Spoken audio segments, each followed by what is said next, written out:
फिर हम अंदर गए, बिंदु ने हमको 5-6 तरह के बिस्किट खिलाए। एक भी बिस्किट हमको चाय में नहीं डुबोना पड़ा, हमें लग रहा पैकेट खुले रह गए थे, मुंह में डालते गल जाते थे। तो देखिए, मोबाइल गले की घंटी है, पल पल करे निगरानी। 2-2 मिनट में गुड़िया पूछती है कहाँ हो दिलबर जानी। बिंदु ने हमको ऐसे ऐसे बिस्किट खिलाए कि हमने इनसे पूछा कि ये बिस्किट घर में बनाए हैं, तो इनने भी कह दिया हाँ। तो हमने कहा इसमें पार्ले जी क्यों लिखा है? बोले ये वाला पैकेट पिछले महीने खुला छूट गया।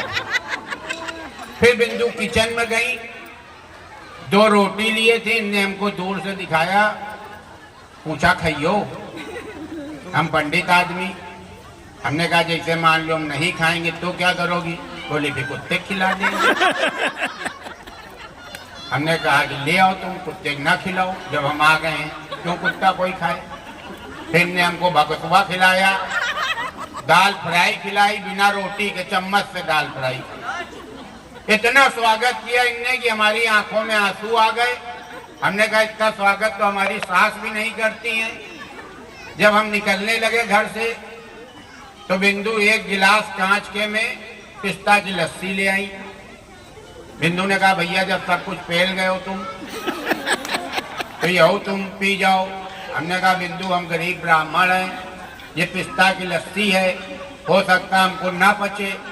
इनने कहा ये पिस्ता की लस्सी नहीं है भैया, परेशान ना हो, ये मोमोज की चटनी है। हम फेंकने जा रहे थे।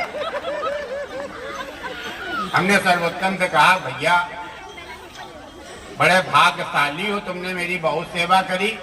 अब हम चाहते हैं कि तुम हमारे घर आओ, हम तुम्हारी सेवा करें। घर का बना कहोगे तो गुड़िया बनवा खिलवाएंगे, बाजार का कहोगे तो बाजार से ला के खिलाएंगे, क्योंकि सर्वोत्तम इंडिया का सबसे सीधा आदमी है।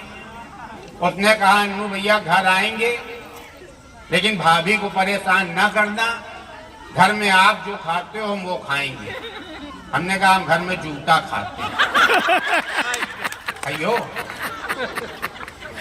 2 साल से लगातार बुला रहे हैं सर्वोत्तम को, आने के लिए नहीं दिया। तो ये बहुत बढ़िया आयोजन और सभी लोगों को बहुत बहुत बधाई। और इस तरह के माहौल में रहने का यही फायदा है। हम लोग जहाँ रहते हैं मोहल्ले में, गली में, आप लोग इतने प्यार से इकट्ठा हो। हमारे तो पड़ोसी के यहाँ गाड़ी खड़ी कर दो, उनकी बौड़िया ऊपर से कूड़ा फेंक देती है, ईटा फेंक देती है। तो यह कम से कम ये सब लबेड़ तो नहीं है। तो हमारी तरफ से सभी को बहुत बहुत बधाई।